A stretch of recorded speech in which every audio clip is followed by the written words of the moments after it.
భారత అంతరిక్ష చరిత్రలో మొట్టమొదటిసారిగా ద్రవ ఇంధనాన్ని వాడుకున్నటువంటి వాహక నౌకలుగా పిఎస్ఎల్వి వాహక నౌకలకు పేరనేది ఉంది. మరి వీటికి సంబంధించినటువంటి మరికొన్ని అంశాలను గమనించే ప్రయత్నం చేద్దాం. ఇక్కడ మనకు సెకండ్ ప్లేస్లో కనిపిస్తున్నటువంటి ఈ వాహక నౌకను మనం పిఎస్ఎల్వి సిఏ కోర్ ఎలోన్గా మనం చెప్తాం.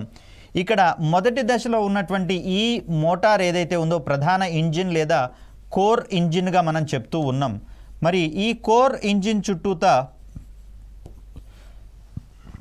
సహజంగా S9 అనేటటువంటి స్ట్రాప్ ఆన్ మోటార్లు 6 బిగిస్తే జనరల్ వెర్షన్ అనేది ఏర్పాటు అవుతుంది.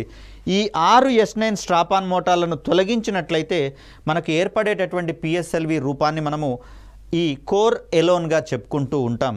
అఫ్కోర్స్ దీంట్లో 6 S9 అంటే ఇక్కడ 54 టన్నుల బరువు అనేది తగ్గుతూ ఉంది కాబట్టి ఒరిజినల్గా పిఎస్ఎల్వి జనరల్ వెర్షన్ అనేది 295 టన్నుల బరువు ఉంటే మనకి ఇక్కడ పిఎస్ఎల్వి సిఏ అనేటటువంటిది 230 టన్నుల బరువు ఉండేటటువంటి అవకాశం ఉంది.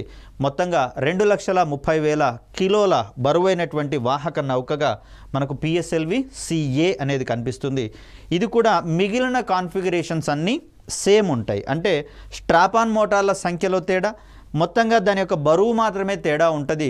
దీని సహాయంతో పేలోడ్ సామర్థ్యం అనేది కొంత తగ్గేటందుకు అవకాశం ఉంది.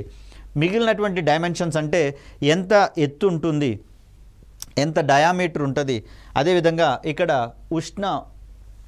హీట్ షీల్డ్కి సంబంధించి ఉష్ణ కవచానికి సంబంధించినటువంటి స్పెసిఫికేషన్స్ కూడా అంతే ఉండేటటువంటి అవకాశం ఉంది. కాబట్టి ఇక్కడ మనకు కేవలం స్ట్రాప్ ఆన్ మోటార్ల సంఖ్యలోని మార్పుల వల్లనే పిఎస్ఎల్వి యొక్క వేరియంట్స్ అనేవి మనకు కనిపిస్తూ ఉన్నాయి.